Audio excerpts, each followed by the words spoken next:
Alright, guys, so today we're going to be reacting to the hidden history about Germany and the Holocaust. Another great video from the great Thomas Sowell. People love these videos about Thomas Sowell, and I understand why they do. It's just that the guy, it is a national treasure for us Americans. He has done his research, and not a lot of people agree with him, which is okay. There's nothing wrong with that. Don't feel bad because you disagree with him. That's fine. But it just gives you a perspective that I never knew about, right?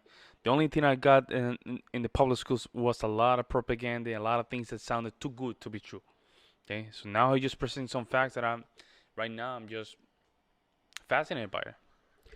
Make sure you like and subscribe to my channel. We almost in 1,000 subscribers to get monetized on this thing, but I'm loving the journey. Make sure you subscribe. You click subscribe in the down in the notification, and that way you can always follow up with my uploads. I like to upload almost every day, so make sure you get those new videos. I mean, I have so many ideas right now regarding the uploads, but I'm just taking one upload at a time to make sure I'm here with you guys present.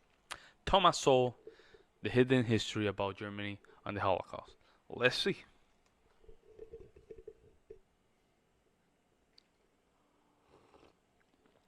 Thomas Sowell TV, I think this video is. So I'm gonna leave the link down in the description below.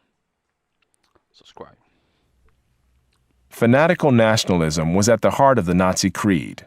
To what extent did most Germans share that creed during the Nazi era? Was it a creed going back into history or continuing on past the Second World War?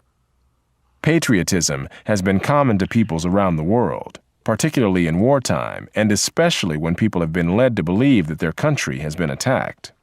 There is no reason to doubt the patriotism of the Germans during the Nazi era, but gauging public opinion in a totalitarian state can hardly be done with any precision. The euphoria with which the beginning of the First World War was greeted in Germany was all too common across Europe at the time. What of Germans outside of Germany, and across a wider stretch of history than a few decades of the 20th century? Despite the tenacity with which Germans clung to their own culture in the farthest reaches of the world, there was no such political loyalty to the German nation or its antecedents. Germans in Russia fought loyally against Germany in the First World War, as German Americans did in both World Wars. No one found it noteworthy during the Second World War that so many top American military leaders were of German ancestry, nor was any question of conflicts of national loyalties raised. In Australia... Why is that? And I think a lot of you guys have commented below that it seems that Germans have been, based on what I'm noticing in your comments, Germans have been around the globe, basically. Especially the United States, 16% of the population. Which is big, though. It's big. It's big. But it makes sense. A lot of, Americans that are from Germanic descent are not nationalists towards Germany itself. That is very interesting compared to the other countries. If you're Italian, you tend to be a little bit, still holding Italy as in your blood. I'm a Spaniard. Even though I'm from Puerto Rico, we always go back to the motherland, right? To Spain. So it's very interesting to see Germans, they don't do that. See? Very interesting. Those Lutheran churches that were subsidized from Germany tended to be sympathetic toward Germany, while those subsidized from the United States were not. Yet, once Australia went to war, even the Lutheran churches that had been sympathetic to Germany before now urged their members to fight for Australia and otherwise cooperate with Australian authorities. The Nazis worked hard to infiltrate German organizations in the United States, Brazil, and Australia during the years leading up to World War II, but with only limited success, despite tactics that sometimes included threats of reprisals against family members in Germany if their overseas relatives did not cooperate. Where German minorities had been badly treated, as in Czechoslovakia and the Soviet Union, it was a different story. Germans in the Sudeten region of Czechoslovakia helped create the crisis that was resolved at the infamous Munich Conference of 1938, where Britain and France agreed that Nazi Germany should take over that whole region of Czechoslovakia. Later, when the German army invaded the Soviet Union in 1941, Black Sea Germans welcomed them as liberators, as did some non-German minorities. And then, after the Soviet army counterattacked, more than a quarter of a Okay, so not every country was. I know there's Germany was allied with Argentina, Italy, Spain. There was Japan, but not every country in the European area were against it. I would like to. Well, I would like to know what kind of countries were in favor of the Nazi movement. If you guys know, let me know in the comment section below. million ethnic Germans followed the Nazi army as it retreated back to Germany. Interesting. During the post-war Red Army occupation of East Germany, tens of thousands of former Soviet Germans were forced to return to the USSR, though tens of thousands of others used false identities to avoid this fate, and still others avoided it by committing suicide. Wow. During the war, many Germans in the conquered lands, suddenly elevated to privileged positions as members of the master race by the Nazi occupiers, collaborated actively, leading to a post-war backlash that led to the expulsion of millions of Germans as mass punishment, irrespective of individual guilt or innocence. The question here, however, is not the balance of justifiable or reprehensible behavior on the part of Germans in Europe during a period of several years, but the larger historical question of whether the Nazi ideology and its horrifying consequences represented an enduring set of distinctive characteristics of Germans as a people. Those Germans living overseas, in lands where they had no special grievances and were free to express themselves, showed no such loyalty to Germany as a nation, much less to Nazi ideology, as to sustain a conclusion of indelible cultural characteristics favorable to the values of Hitler and the Nazis. So that's what I'm saying. That's what I said. Like, a lot of Germans or people, for example, here in the United States, a lot of people have German heritage, but they don't see Germany as a motherland kind of thing. You see what I'm saying? Like English, let's say Scottish and Irish, they probably see it. Russians and Slavics, they probably can see it, right? But Germans, they don't do that. I wonder why. The Nazi amalgamation of nation and race under totalitarian rule, one people, one country, one leader, led to the horror most unforgettably burned into the history of Germany and of Germans. The murder of millions of Jews and others deemed to be of inferior races. Was this the culmination of long-standing beliefs and actions of the German people, or a monstrous new creation of the Nazis? In Germany, as in other countries, there were people hostile to the Jews on religious, racial, or other grounds, nor were these isolated, anti-Jewish individuals. There were institutions, movements, and political parties hostile to Jews, sometimes bitterly and venomously so. And these included historic figures from Martin Luther to Richard Wagner. But the ultimate question is how all this affected the behavior of the German people as a whole, as compared to other peoples in Europe and elsewhere. Self-aggrandizement and bias against others has been too tragically pervasive throughout human history and among peoples around the world to make it a distinctive characteristic of a particular people or a particular era. However, racism in its modern sense of belief in innate genetic I'm going to say something that might be controversial. If Hitler was a little bit humble, and he, let's say, and this is me just playing the devil's advocate, right? If he just hold on to it a little bit, like not attack everybody, if he didn't attack nobody, he'll be fine. You know what I'm saying? Hey, stand up a little bit, give yourself some respect, your country. I understand you guys are going through a lot of things, and that's it. Step back. But I think he went the extra mile, man. He went a little. Inferiority and superiority of particular races has had a shorter history, dating from the last half of the 19th century, when some regarded this doctrine as a logical corollary of Darwin's theory of evolution by natural selection. That's crazy. Hostility to Jews, for example, had existed for thousands of years, But anti-Semitism, in the strict sense of believing in the biological inferiority of Jews as a Semitic people, was one of the offshoots of what was regarded as scientific racism. This new racism that wrapped itself in the mantle of science was neither peculiar to Germany nor limited in its application to Jews. In the United States, some referred to the immigrants from Eastern and Southern Europe as the beaten men of beaten races, who would be incapable of being able to be absorbed into American society. The eugenics movement sought to limit the reproduction of inferior individuals and races so as to prevent the lowering of the national intelligence in future generations. Planned Parenthood was founded not simply as an organization for limiting the size of families in general, but more particularly to reduce the reproduction of the black population in the United States, as Planned Parenthood founder Margaret Sanger herself noted. Such ideas were common among intellectuals who considered themselves progressive at the beginning of the 20th century. Wow.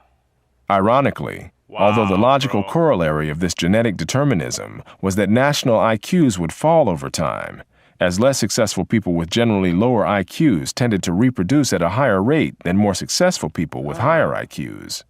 Research in the last years of the 20th century showed that scores on IQ tests had in fact risen substantially in more than a dozen nations during the course of a generation or two. The question here, however, is not the validity of genetic determinism, but how widespread and how openly avowed it was during a particular era.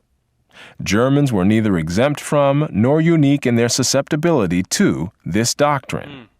Hitler's racism represented the gutter-level application of an idea discussed in more lofty tones at higher intellectual levels.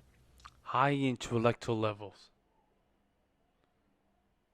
So that means it's harder to understand for all common folks over here.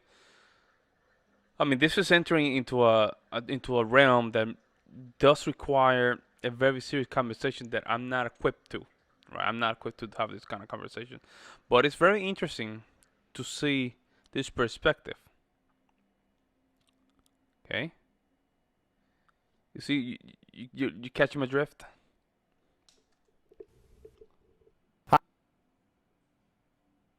Racism in our narrow modern sense has been a significant force for a little more than a century, while violent and lethal hatred of other groups goes back thousands of years.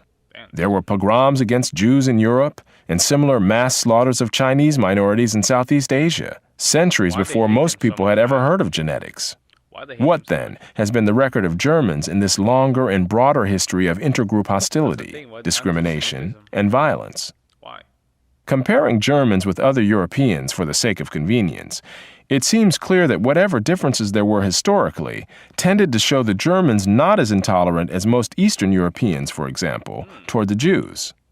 Jews fleeing from Eastern Europe to Germany constituted about 1/5 of the Jewish population in Germany when Hitler came to power. However tragic that was in the light of later events, it was a very reasonable move in light of the differences between Germany and Eastern Europe at that time. Jews were so widely accepted in Germany that nearly half of all Jewish marriages there between 1921 and 1927 were marriages to people who were not Jews. German Jews were noted for being far more assimilated to the larger Western society than were Jews from Eastern Europe, and this was true not only in Germany, but in the United States and as far away as Australia. It's true. Just go to New York City, go to Brooklyn, they're Orthodox Jews, but you can see that they are very assimilated. They figure out things very quick, and they're buying property, they're buying everything. And now even here in Wisconsin, these people just assimilate so well. You can tell that they're Jewish, Orthodox, but they assimilate very well. If they didn't wear the hammock up or whatever they call it, you would never figure out that they were Jewish. Interesting. Australia. German-American immigrant communities welcomed German Jewish immigrants as members of their Turnverein, singing groups, and other cultural organizations. 19th century German Jews living in Chile and Czechoslovakia likewise took part in the general cultural life of German communities in those countries. I mean, isn't Felix Mendelssohn one of the greatest composers that Germany has? He was Jewish. It was from the Peruvian family, I think it was. And he was very rich. Great composer, a genius. high IQ guy was genius, and his uh, sister was great pianist as well, but they were Jewish. I know that he got banned when the Nazi regime came. The people were not playing you know Jewish music, but man, I really don't see what's the reason, man. Anti-Semitism sounds too juicy. Sounds way too juicy. I want to know. Jewish views of pre-Hitler Germany were very favorable, not only in Germany itself, but overseas. During the First World War, American Jewish publications were so favorably disposed toward Germany that they were investigated and prosecuted for favoring an enemy nation in wartime, leading to the famous clear and present danger doctrine in favor of free speech by Justice Oliver Wendell Holmes in cases involving Jewish writers, Abrams versus United States and Schenck versus United States. Even some Zionists in Palestine returned to Germany during the First World War to fight for the fatherland. Jews were, of course, not the only targets of racial hostility, nor Germany the only place where such hostility was expressed and acted out. What has been the record of Germans with regard to other racial or ethnic groups in other countries and in other times? Here, Thomas? Where are you going? We have already noted the cosmopolitan tone that Germans sought to maintain in the face of group identity extremism among Latvians and Czechs, though in both cases the Germans eventually decided that they had to defend themselves as Germans. In the Western Hemisphere, the first anti-slavery meeting in North America was held by Germans in 1688, and Germans in Brazil were likewise opposed to slavery there. A history of the antebellum South referred to a colony of anti-slavery Germans who settled in Texas, as well as Germans in Virginia who were antagonistic to slavery, and Germans in St. Louis who were strongly anti-slavery. When whites in early 19th century North Carolina voted to deny the franchise to free blacks, this disenfranchisement was opposed by voters in almost all of the western counties of the Piedmont region, where the Germans and the Scotch-Irish were concentrated.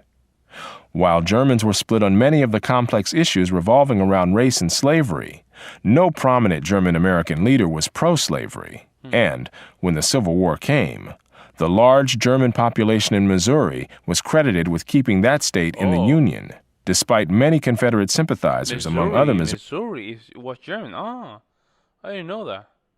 German settlers. Didn't know that.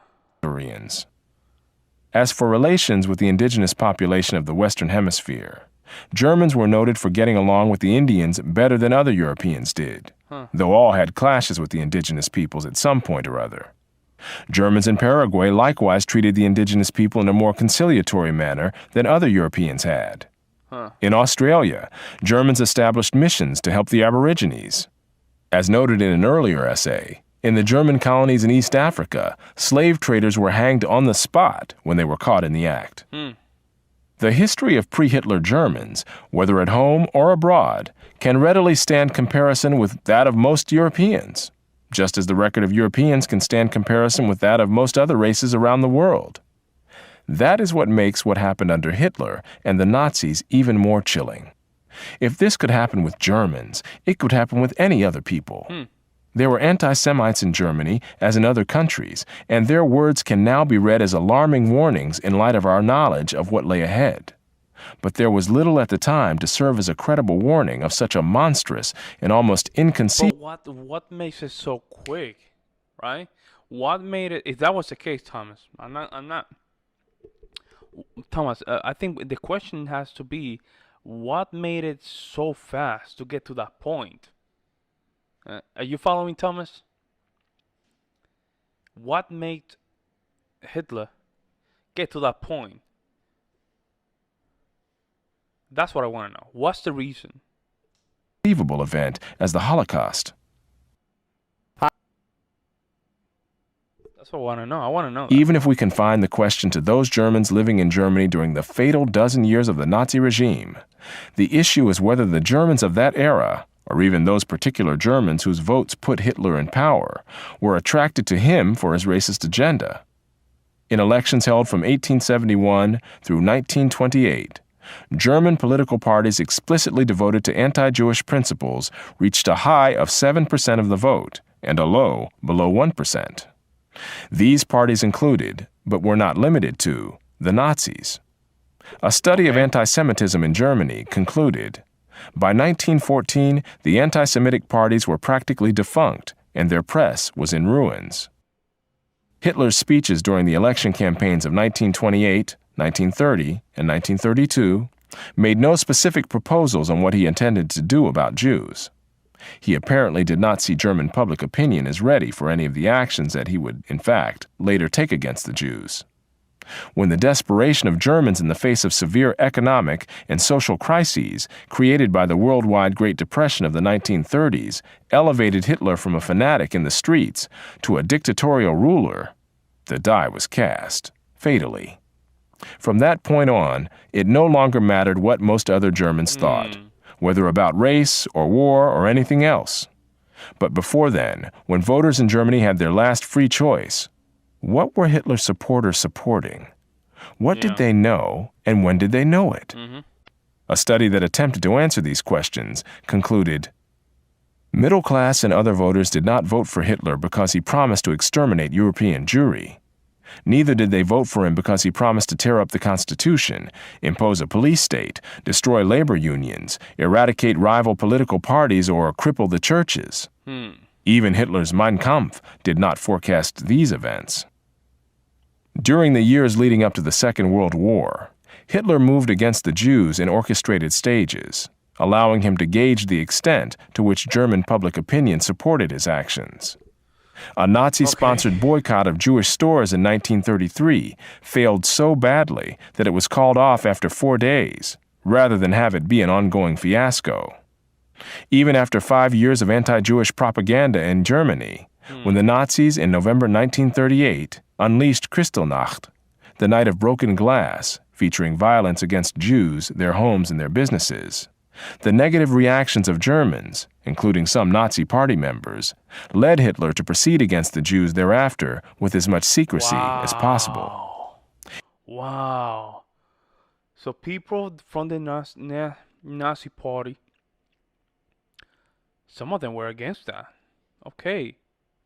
Did not know that. We're missing that. We're missing a section, man. Okay, 1938. How? There's a huge gap, right, between 1920s and 1938, 1937. A huge gap, right?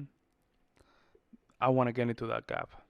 Let me know in the comment section below what you guys know about that gap. Even when Jews were rounded up and sent off to concentration camps, there was nothing at that point to indicate the grisly fate awaiting them, and it was a crime punishable by death to reveal the extermination program. Rumors circulated, and some undoubtedly knew more than rumors, but rumors and speculations always abound in wartime.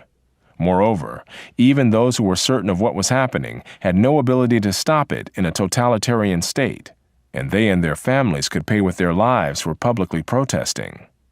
Even a prominent German Jewish leader like Leo Baeck said that he did not know about Auschwitz and the systematic killing of Jews until 1943, even though millions of Jews had already been killed by then. Genocide against the Jews was a government program, not the lethal mob violence unleashed against the Jews in earlier pogroms in Eastern Europe, or against the Armenians in Turkey during the First World War, or against the Igbos in Nigeria in the 1960s, or against the Chinese in a number of Southeast Asian countries on a number of occasions over the centuries. Given the fact that Jews had been stripped of legal protections early in the Nazi regime, any of these things might have been done by the German people. Indeed, Hitler tried to represent Kristallnacht as a spontaneous burst of public outrage, rather than as the staged event that it was. But what the German people did not do in these circumstances may be more revealing about their own attitudes. None of this denies that there were anti-Semitic fanatics in Germany, both in the Nazi Party and among the German public. It simply... So how popular was that anti-Semitic emotion? Okay. Yeah, that's the thing. How popular it was? In a scale of 1 to 10. Okay? How popular it was? And why it was so popular? Why? Why? That's what I want to know. Makes the dimensions and duration of anti-Semitism among Germans at large subject to question. What must also be noted is that Jews were a very small minority in pre-Hitler Germany, never as much as 2% of the population, Oh, okay. despite their prominence or even predominance in particular fields such as medicine, journalism, or banking. The average German had no compelling reason to be thinking about Jews, one way or another, and indications are that most were apathetic about anti-Semitism, both before and during the Nazi era. Nevertheless, the egregious behavior of the Nazis toward the Jews prompted some Germans to come to their aid, even during wartime, when that meant risking death for themselves and their families. Okay. Estimates of the number of Jews hidden in Berlin alone during the Second World War run into the thousands. As for post-Hitler Germany, perhaps the following capsule account from Commentary magazine, published by the American Jewish Committee, is as revealing as any. All told, Germany's voluntary payments for past wrongs amount thus far to more than $55 billion over a period of 6 decades, and are unparalleled in history. These were not the reparations after the First World War imposed on Germany by the victorious powers. These were reparations voluntarily paid by a democratically elected German government. This did not, of course, mean that all hostility to Jews had been obliterated in Germany. It does suggest that such hostility was not pervasive nor necessarily greater than in other European countries. It is hard even to imagine such reparations being paid to persecuted groups by democratically elected governments in places like Rwanda, Uganda, Fiji, or other countries where minorities have been expelled or slaughtered. Damn, Thomas, you're good in what you do. I'm not gonna lie, you're very good. Somehow you know what to do. You know your stuff. But there's one section between the 1920s, 1938. That's a big space. I want to know why the anti-Semitism appears, right? Whether it was economical reasons, cultural reasons, craziness reasons, and why. There are a lot of these, Jewish people. They're Ashkenazi. They're mixed up, right? They're European. They're Europeans. Even some of them said we're not European. But bro, you're European. No way. Come on, man. So I would like to know what's the reason. Also, how many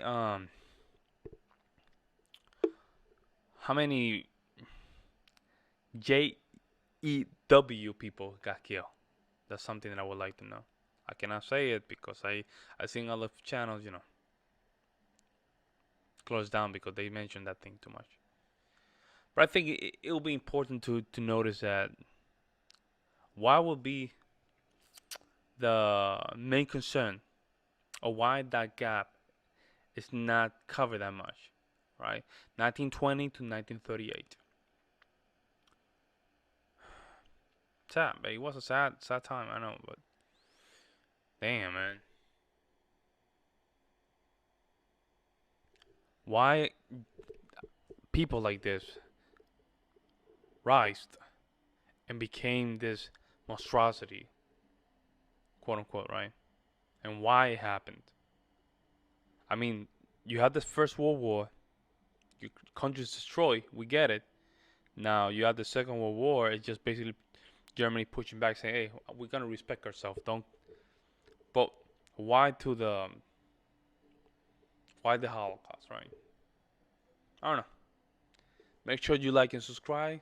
Help me out to get to the 1,000 subscribers. Hey, let me know what you guys think in the comment section below. You guys know a lot about this stuff, and you guys really help me to understand some of these things. I really appreciate it. To the next time.